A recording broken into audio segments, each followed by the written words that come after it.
Hello everybody, my name is Dr. Marcia Nathai-Balkissoon and I am from the Department of Management Studies in the Faculty of Social Sciences. I'm here to do a part of the welcome to you all as you get back into university life on campus. So let me start with a welcome. Welcome back to university life as we come back in post-pandemic conditions and we actually meet one another on campus, as we meet each other personally, face to face. Welcome back to the start of the new academic year and the start of another semester. Welcome back to an amazing opportunity to create your best life. For some of you, you are starting for the first time at university.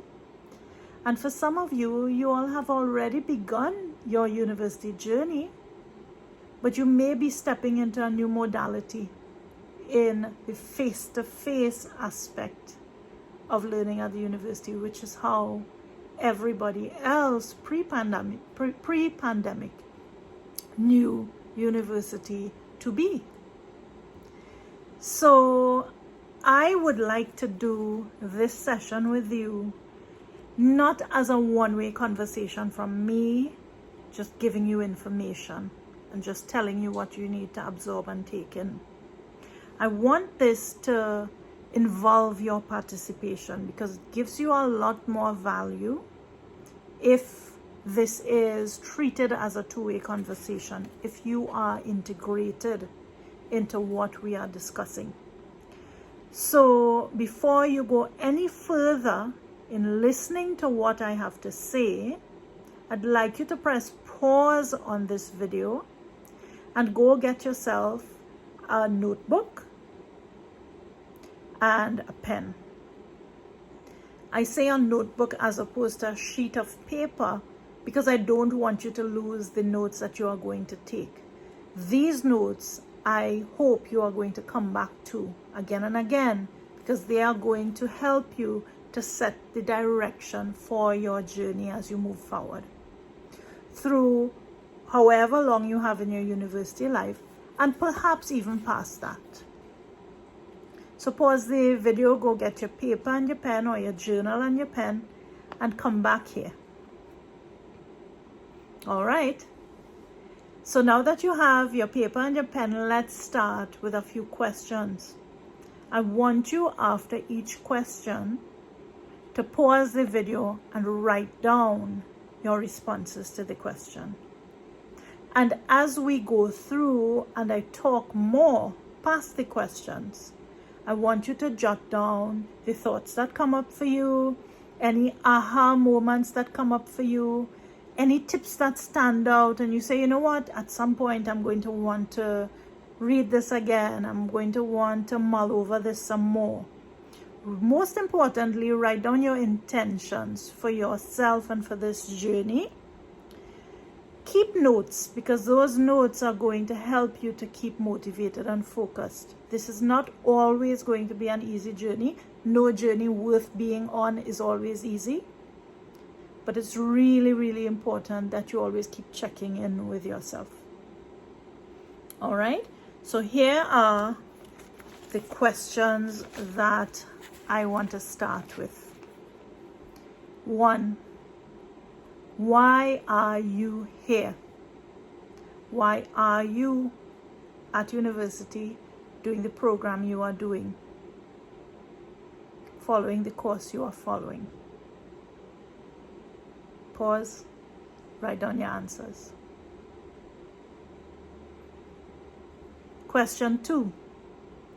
How are you feeling about being here? Pause, write down your answers. Question 3. What do you expect from this journey?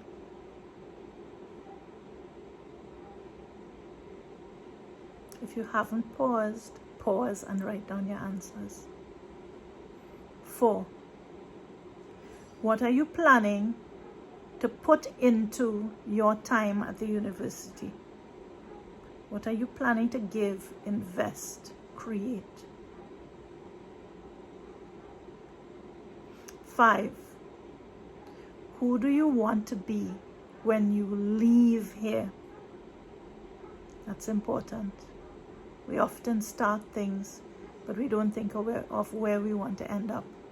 I want you to have that in mind. Begin with the end in mind. All right, so pause. Pull all your thoughts together on those 5 questions.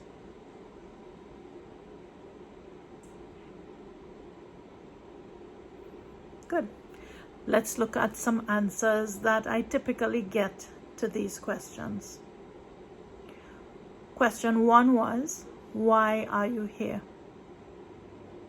A lot of students have told me, I am here because I want to have a good job, and I think that doing this particular course of action, this particular program, this particular degree is going to give me the qualifications I need to create a good life for myself. It's not a bad answer, but there are many answers. Some people say, I am here because I want to be here. This is what my heart is calling me to do. This is what I think is going to make me really feel happy. So I want to develop my skills and my competencies in these areas so that I can do it more competently. Sounds like a very good reason. Some people tell me, I am here because somebody else, some parent, is forcing me to be here. I've had a student tell me once, look lady, I just want the certificate. I just want to bear pass and get out of here because my mother is riding me and I have to do this before I can move on to my life. All I can say, if that is the answer that you give, is to let go a big sigh. And let me tell you a secret. Even if you feel like somebody else is pressuring you to be here, as long as you are here, put your best foot forward and make it as joyful and fulfilling a journey as you can for yourself, because you deserve to enjoy what you are doing. All right? And you may find some hidden validation and some hidden fulfillment inside of the journey, even if you didn't come to it with a lot of hope and a lot of positivity. All right, but I'm saying try to find some positivity because it makes the journey so much easier for you. Okay? On that note of why are you here, I also want to tell you something. If you had to fill out a form for some government office and the form included a field of occupation, so you had to write your last name, your first name, your address, your phone contacts, your email address, and then you came to occupation, what would you write while you're at UE? For those who don't also have a job, you would write student. And what you are saying there is that your job is student. I want to set that as a foundation concept. Your job is student, and when we have a job, we show up for a job. So, set that as your compass. I am a student. This is my identity. This is why I'm showing up. There are things that I need to get out of this journey at university as a student. And we'll dig deeper into those. All right? Second question. How are you feeling? A lot of students have told me that how they feel is they can't wait to get on campus. The anticipation is just bubbling over. They are excited. I hope that you're feeling that. But there are also students who say, I feel a lot of trepidation. I feel nervous. I'm so afraid to fail or to mess up. I'm a little bit scared because this is the first time I'm going to be alone. I'm going to be on my own. I have usually felt so supported elsewhere, but now I have to create new ways of living, new ways of seeing to my own needs. I'm taking risks. I'm going to be going to classes, and I'm going to be walking home alone at night, or I'm going to be traveling at night. Those things are real concerns, but you need to face, if you have concerns, what they are. And then think about, okay, so if I have a concern about my safety, if I have a concern about, can I do it all? Can I juggle all of this? What are the concerns? Write them down, and then you get to figure out, what can I put in place to make this easier for me? All right? If you have to walk home, get a group of people who might walk you home, right? That's part of making relationships and having a group that supports one another. And we'll talk about that later on too. Some people say, when I say, how are you feeling? They say, I feel resentful. I feel like somebody's pulling strings and I just have to go through these steps. Again, empower yourself, because you want to get the most positive experience out of this, right? Some people say, you know, all those things I've talked about, or many of those things that you've talked about, I have mixed feelings. There are really positive feelings, and there are also some negative feelings, some feelings of self-doubt, some worry.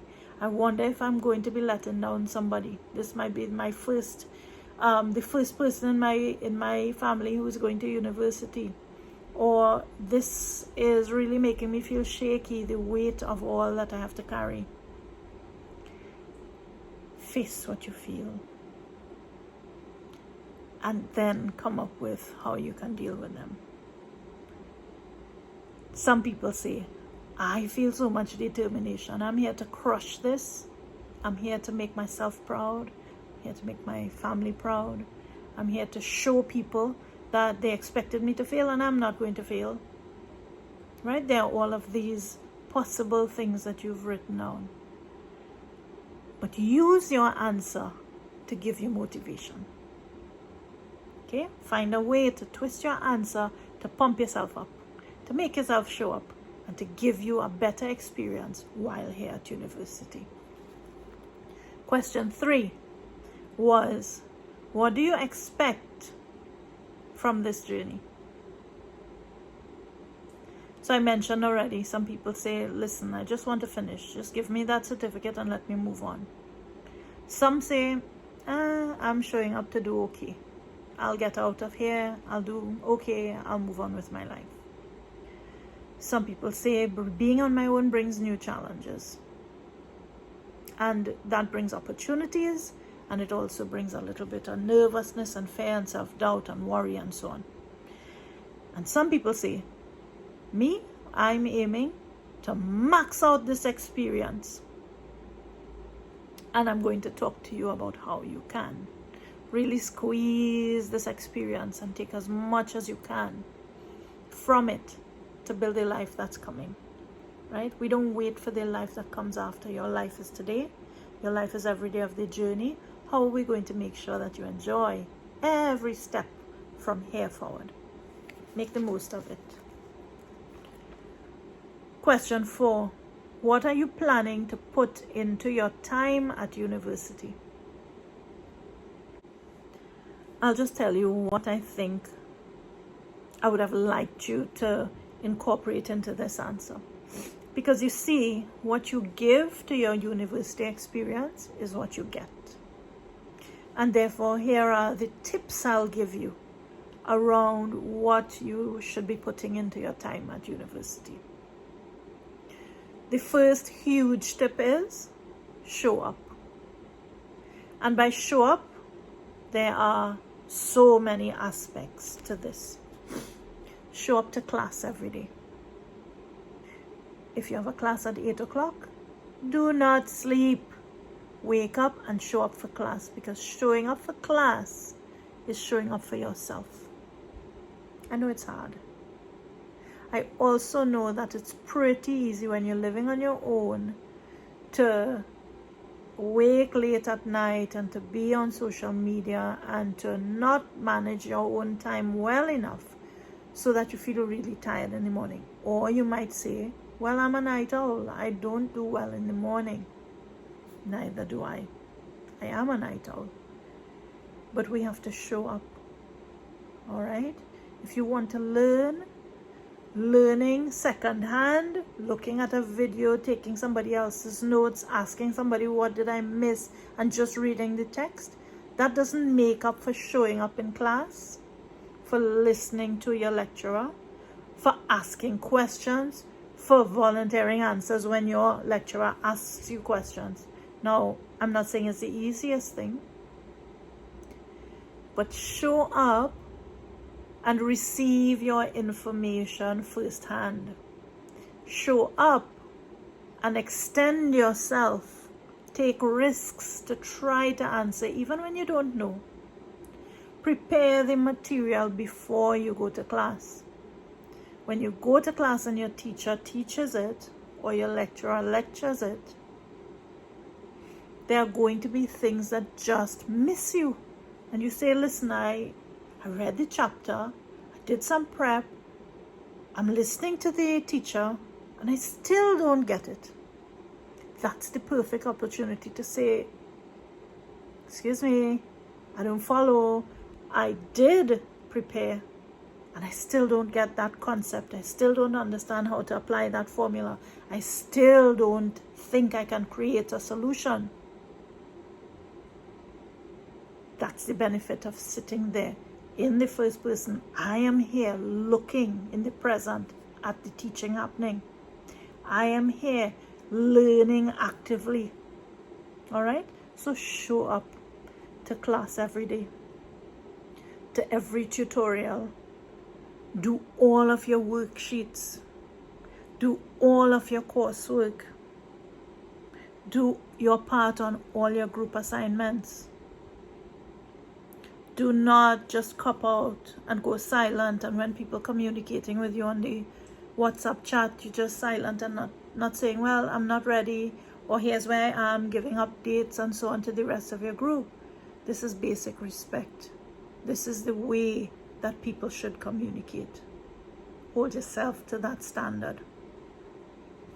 On the matter of coursework, I do have students who will call me at the end of the semester, and a lot of lecturers have this, and the student will say, Miss or Sir, I just need 3 more marks to move from my grade level into another grade level. Go back through the exam paper and give me 3 more marks, please. Or go back through the exam paper and give me 1 more mark, please. If I go to your spreadsheet of marks and I see that you did not show up for some of the coursework, you didn't do the individual assignment, you didn't do the multiple choice, then you did not show up to earn your extra mark. Why would I go out of my way to give you 1 more mark if you didn't show up to help yourself? So show up and do your work as well as you can. Show up consistently. Show up to the best of your ability. And then I will try to meet you halfway. And you'll find that most of your lecturers feel the same way.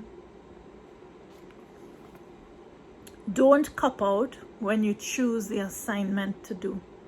So a lot of students, when told, okay, come up with a project that you're going to work on, might want to choose the easiest assignment, the easiest project they could do to earn the marks. That's fine. You can do that. But here is why I recommend that you choose a more complex project in some cases. Because at the end of your journey, you want to get a job. And most students say, I don't have any work experience, therefore employers do not want to hire me. Well, let me ask you something. If you do a complex project, a project in a company, a project where you apply certain skills or achieve something that a company would see as desirable. I want that person's skill. I want it to be applied in my company and help my company. Can you see how an employer is going to say, this person says that they did a project where they built a strategic plan for somebody, where they did a marketing analysis for somebody, and they can show certain specific skills that set them apart from most of the others who are applying for a job. That gives them the edge. So do not choose a generic, minimal assignment in areas where you know you want to practice.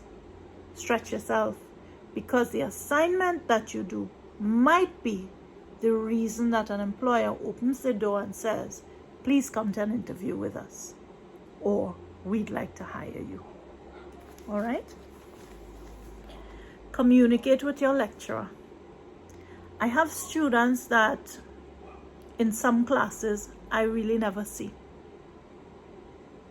This could be for many lecturers because a class might be very large, or it could be that some students just don't come to class. If I do not know you, and at the end of the 3 years, I get an email from you saying, please write me a recommendation letter. I loved your class. What kind of recommendation can I write if I don't know you, and if I don't know your characteristics and traits and behaviors, and if I can't give examples of how I've come to see those things in practice while you've interacted with me and others in my class? Interacting with your lecturer, make sure that your lecturer knows you, and make sure that they show up for you when it's time to get a recommendation, because they believe in you and they want to help you. Listen actively and follow instructions. Lecturers often speak to the class about things to do, about requirements, about recommendations. And strangely, a large number would say, I didn't hear that. You are going to class to focus. You are going to class to understand. You are going to class to say, could I get clarification? And when you are finished receiving the input from your lecturer, you should have an understanding and go away knowing exactly what is required. Follow instructions. Do not ask them to say it 2 and 3 times, or every week say, could you say it again? You are a grown-up now, and you have to be responsible. When you were in secondary school, a lot of teachers would have told you, when you go to university, they're not going to spoon feed you there. You all remember hearing that? A lot of teachers say, I spoon feed you in 6th form, I spoon feed you in 5th form, but when you go to university, they're not going to spoon feed you. They're going to teach, they're going to lecture, and you better receive what they're lecturing, right? You are going to find that there's a lot less spoon feeding here. There are some classes that will be 10 people in size. There are other classes that will be 200 people in size, and there are even others that are going to be many more hundreds than that. It's very easy for a student to get lost. So show up, pay attention, participate, raise your hand, volunteer answers, ask questions. These are your rights, and they're also it's important that you step up and do that, even though it's uncomfortable, because you also are building confidence. You are building the ability to speak, public speaking, or speaking in front of a large group of people. You have to learn how to do those things. Your classes and your assignments are part of preparing you to have a job. Your university builds skills and competencies in you. And our job is to prepare you by giving you knowledge, by helping you to apply certain parts of that knowledge. and by helping you to build competence. And competence can be broken down into knowledge and skills and abilities. But you know what? When you look for a job at the end, you might have 500 people applying for the same job. And the employer could have all 500 with good certification. They've met the requirement of the degree that they need. So what's going to set you apart from everybody else that you're competing with to get you past the review of applications and into the next stage, which is interview? And what's going to get you from the interview stage and into being hired? It's your attitude. Your attitude is going to trump certification. Certification is easy for many people to have, but those with the right attitude are going to rise. They're going to get more opportunities. They're going to be respected more in the workplace. And so you want to start grooming yourself and building the right attitudes in.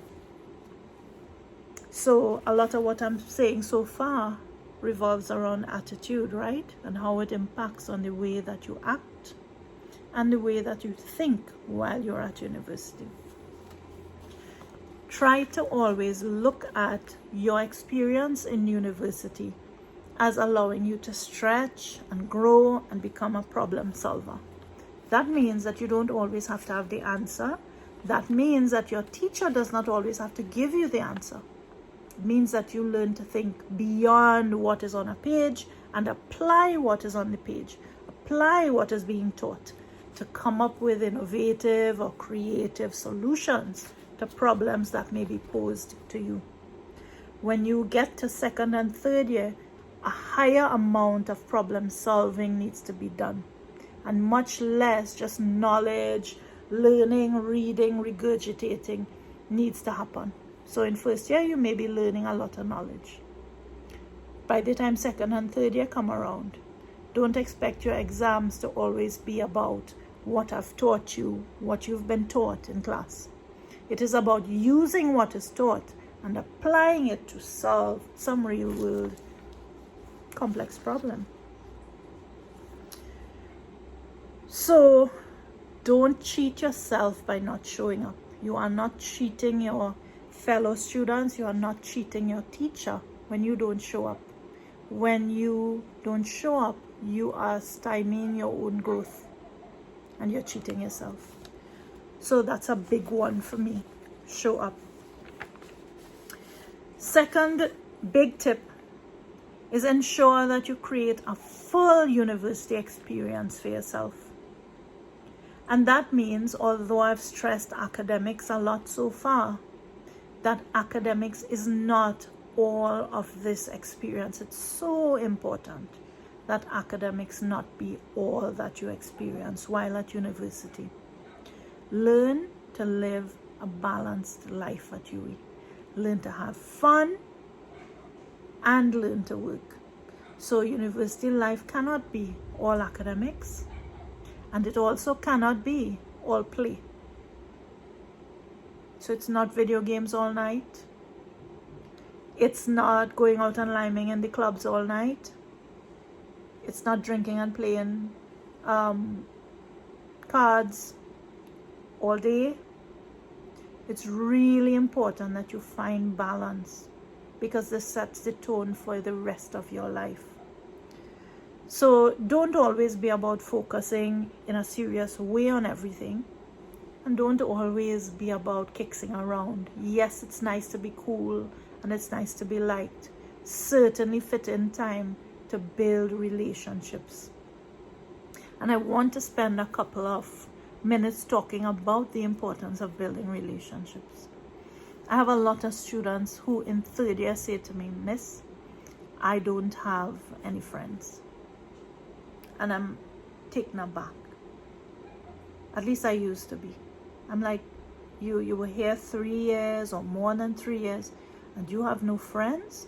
How does that happen?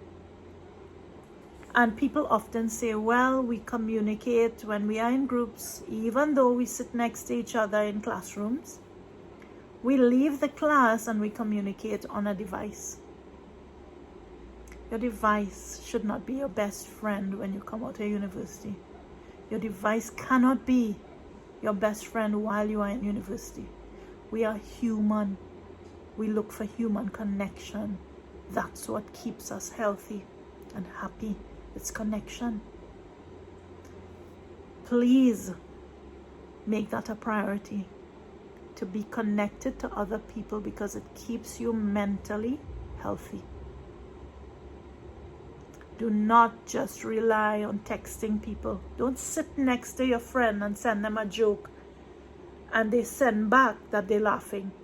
Dear friend, look at them, tell them the joke, share the laugh. That is not a foreign concept, but it is becoming more foreign now.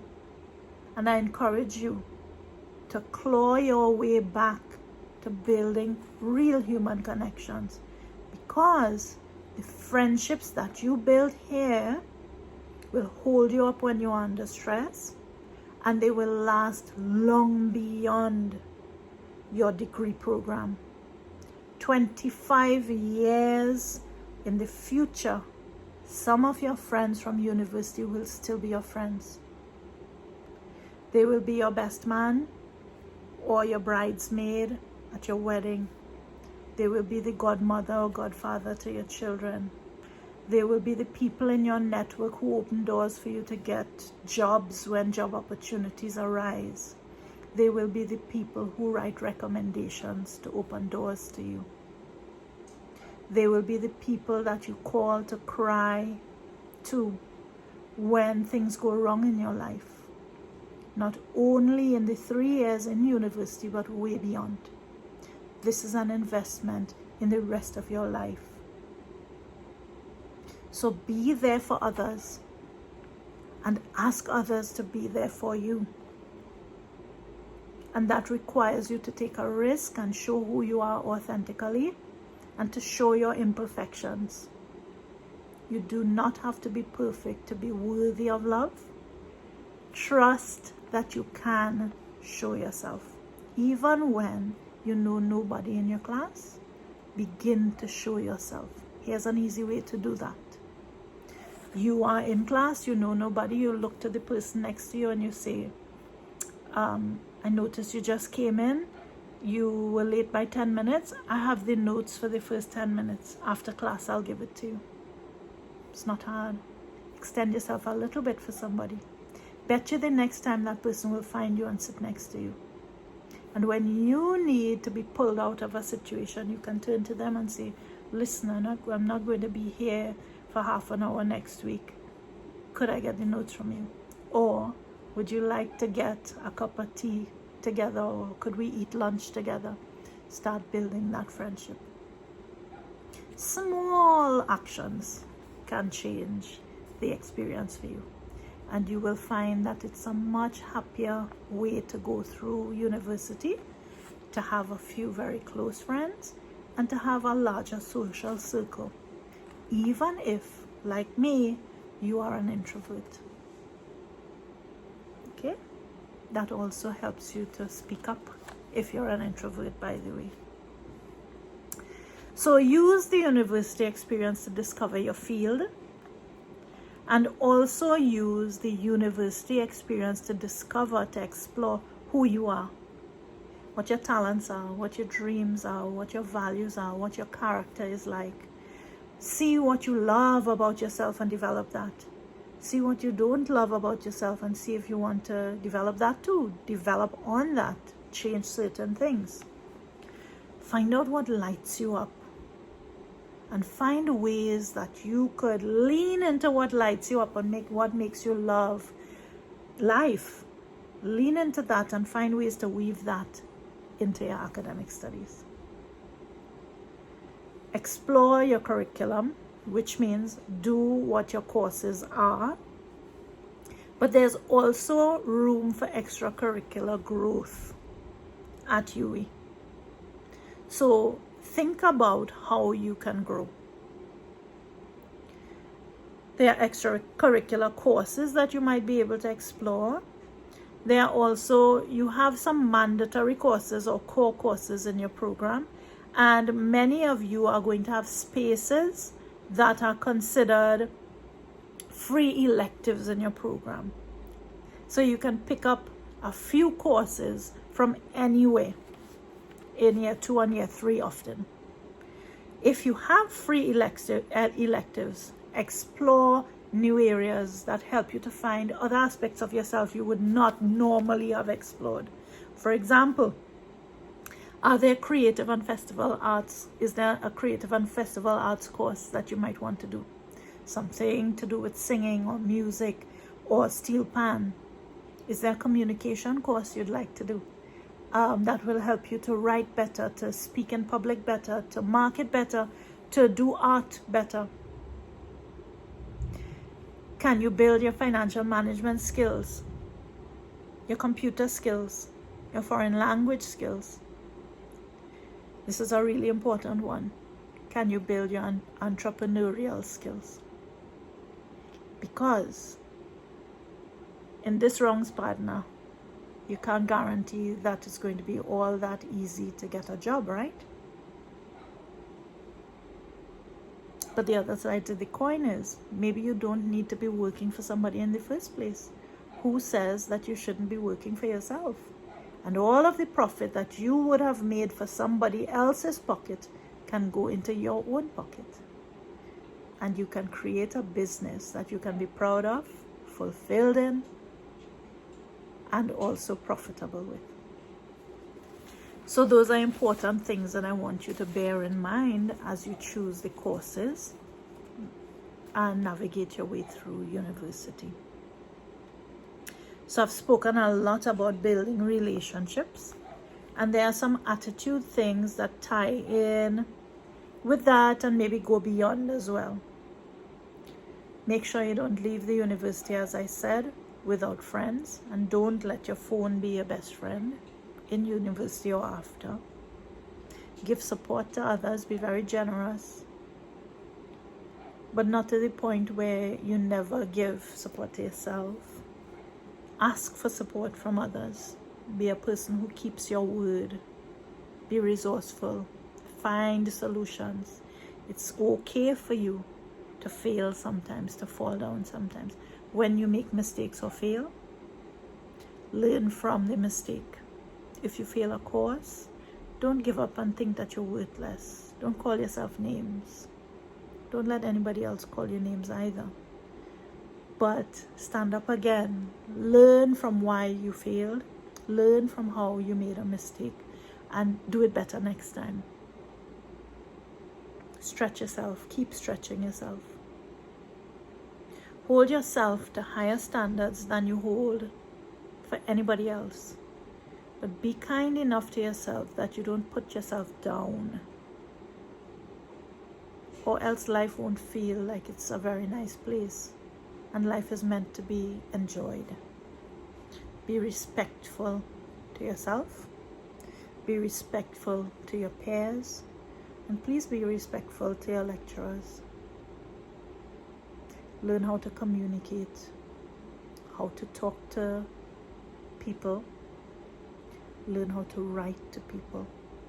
If you are writing on text, I know you have shortcuts like UR for your, and you will write all your acronyms, your LMFAO, and all of those things. But if you are writing an email to somebody, then text etiquette does not apply to email etiquette.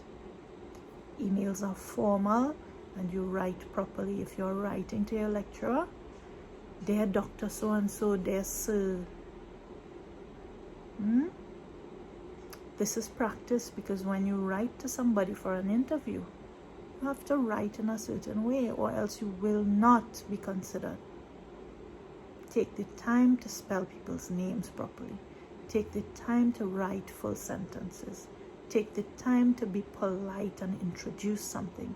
If you are submitting an assignment, the assignment should not be an email to your lecturer with an attachment and no words. And I get those all the time. the email should say. Subject: Assignment 2, Mark Johnson. So I know management 30 whatever. Yeah? Make sure that you say what you need to say. Dear sir, dear madam, dear miss, dear doctor, whatever.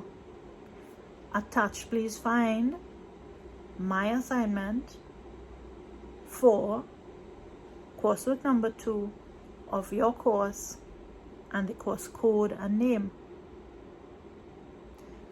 With regards, yours truly, whatever, and your name and your ID number. And then you attach it. That doesn't take very long, but it's really important. All right, because you are communicating with somebody who expects a certain level from you, and that person is going to remember you, and they're going to define you by the way you communicate with them. So if you communicate in an upstanding way, then I have a certain picture of you. And if you communicate in a very blasé, uncaring way, then you also help me to paint a picture of you. So you want me to paint the best picture in my mind of who Mark is. Yeah? So I hope that my tips have been useful to you, and I hope that this will help you to have a better experience this semester and through the rest of your university experience. I wish you so much enjoyment and fulfillment as you walk this journey. Make every day of your university life an enjoyable one, even when it's full of requirements and assignments, because each day is worth enjoying. Bye-bye.